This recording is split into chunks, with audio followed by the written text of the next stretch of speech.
Sa mas pinaigting na pagbabantay ng mga kapulisan, nasa kote ang 4 na lalaki habang nagsasagawa ng pot session sa loob mismo ng evacuation center sa Taguig.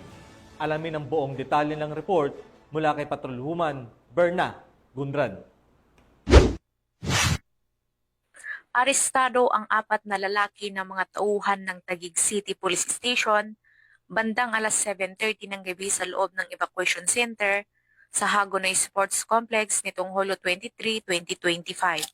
Kinilala ang mga suspect na sina alias Nix, 20 anyos, alias Mick, 51 anyos, alias Jin, 48 anyos, at alias GP, 25 anyos.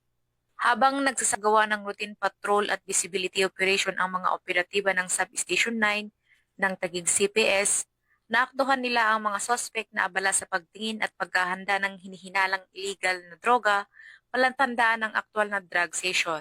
Nakumpiska sa mga suspect ang 4 na plastic sachet na hinihinalang shabu na may kabuang bigat na humigit kumulang 3.1 gramo at tinatayang may standard drug price na 21,080 pesos.